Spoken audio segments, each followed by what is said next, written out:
3120 కోట్ల defence deal India UK మధ్య కుదిరిన భారీ ఒప్పందం రక్షణ రంగంలో ఉత్పత్తి మిలిటరీ శిక్షణ సహకారానికి ఇరు దేశాల గ్రీన్ సిగ్నల్ అనిశ్చిత ప్రపంచంలో పురోగతికి మన సంబంధాలు పునాది భారత్తో వాణిజ్య ఒప్పందం మాకు అతిపెద్దది అంటూ యూకేపీ అని చెప్తున్న విషయం చూస్తా ఉన్నాం సో ఇక్కడ స్థానిక ఎన్నికలకు బ్రేక్ బీసీ రిజర్వేషన్ పై ఇచ్చిన జివో ఎలక్షన్ నోటిఫికేషన్ పైన హైకోర్టు స్టే అంటూ చూస్తా ఉన్నాం ఈసీ తొందరపాటుతో కోట్ల నష్టం కోట్ల వాదనల టైంలో నోటిఫికేషన్ విడుదలపై విమర్శలు రాష్ట్ర వ్యాప్తంగా ఎన్నికల కోడ్ ఎత్తివేత ఈసీ ప్రకటన అంటూ చూస్తున్నాం సో వాస్తవంగా రేవంత్ రెడ్డికి కనీసం పరిపాలన అనుభవం లేకపోవడం కావచ్చు ఆ బట్టికి పరిపాలన అనుభవం లేకపోవచ్చు కావచ్చు ఈ మంత్రులు ఎవరున్నారు అందరూ కొత్త వాళ్ళే ముఖ్యమంత్రికి పరిపాలన అనుభవం లేదు ఎవరికి డిప్యూటీ సీఎంకు పరిపాలన అనుభవం లేదు ఆయన గతంలో డిప్యూటీ స్పీకర్ చేసి తప్ప ఎక్కడ కూడా అడ్మినిస్ట్రేటివ్ పొజిషన్లో లేడు రెండు పొంగులేటి శ్రీనివాసరెడ్డికి ఏమైనా ఎక్స్పీరియన్స్ ఉందా లేదు వాకిటి సిఆర్కి ఏమైనా ఉందా లేదు పొన్నం ప్రభాకర్కి ఏమైనా ఉందా ఎక్స్పీరియన్స్ లేదు సో ఇంకా ఎవరికి సీతక్కకు ఉందా ఏమైనా ఎక్స్పీరియన్స్ లేదు ఎవరికి ఉన్నది మరే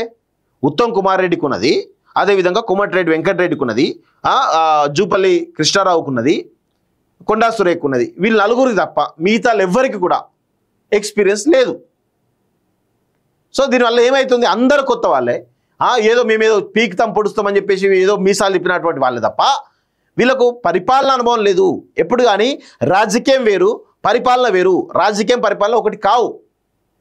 ఈ రెండు కూడా సమన్వయంతో ఉండాలి లేకుండా పోతే ఇగో అంత కొత్త వాళ్ళు వచ్చి అడ్మినిస్ట్రేటివ్ పొజిషన్లో కూర్చుంటే ఇదే విధానం పెట్ట తయారవుతుంది ఏ నిర్ణయాలు ఎట్లా తీసుకోవాలో తెలియకపోతే ఇదే విధానం పరిస్థితి ఉంటుంది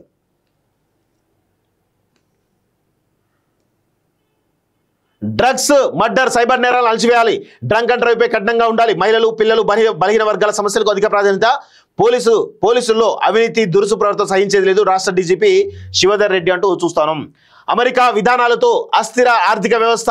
టారిఫ్లు H1B వీసాలపై కఠిన నిర్ణయాలు ఆందోళనకరం ఇరు దేశాల మధ్య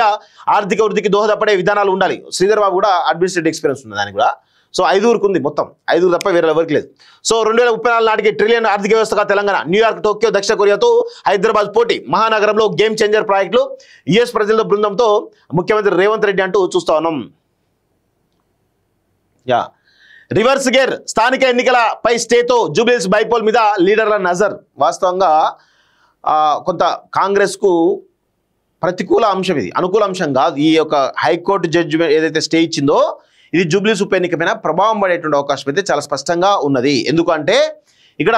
ఇప్పటిదాకా నిన్నదాకా నవీన్ యాదవ్ కాంగ్రెస్ పార్టీ గెలుస్తుంది అనుకున్నప్పటికీ కూడా ఈ ఎన్నికల స్టే ఏదైతే ఇచ్చిందో హైకోర్టు దాని ప్రభావం ఖచ్చితంగా జూబ్లీహిల్స్ ఉప ఎన్నికపైన ఉండేటువంటి అవకాశం అయితే కనబడుతోంది బడా నేతల నుంచి క్యాడర్ వరకు అక్కడే మకాం ఇప్పటికే అభ్యర్థులను ప్రకటించిన కాంగ్రెస్ బీఆర్ఎస్ 2-3 రోజుల్లో బీజేపీ సైతం ప్రకటించే ఛాన్స్ ఇప్పటికే ప్రచారంలో ఆయా పార్టీల ముఖ్య నేతలు సత్తా చాటలను వీలుతున్నటువంటి ప్రధాన పార్టీలు అంటూ చూస్తున్నాం స్థానిక సంస్థల ఎన్నికలపై హైకోర్టు స్టే విధించడంతో రాజకీయ పార్టీల నేతలు జూబ్లీహిల్స్ ఉప ఎన్నిక మీద దృష్టి సారించేందుకు సిద్ధమయ్యారు ఇన్నాళ్ళు గ్రామాలు మండలాల్లో అభ్యర్థుల ఎంపిక ప్రచారం ఇతర అంశాలపై నజర్ పెట్టిన వారంతా బైపోల్ పై ఫోకస్ పెట్టారు సోమవారం నుంచి నామినేషన్లు ప్రారంభం కావడంతో ప్రచారం ఊపందుకోనుంది ఈ ఎన్నికల్లో సత్తా చాటేందుకు ప్రధాన పార్టీలు ఉవ్విలూరుతున్నాయంటూ చూస్తా ఉన్నాం సో మొత్తానికైతే కొంత ఇది ఎన్నికలపైన స్టే వచ్చిన నేపథ్యంలో ఇది ఉప ఎన్నిక పైన పడే అవకాశం అయితే కనబడుతుంది కాంగ్రెస్కి కొంత ప్రతికూల అంశం అనేది చాలా స్పష్టంగా చెప్పొచ్చు మరి ఏ విధంగా ముందుకు పోతుంది ఏ విధంగా గెలుస్తుంది అనేది చూడాల్సిన అవసరం అయితే ఉంది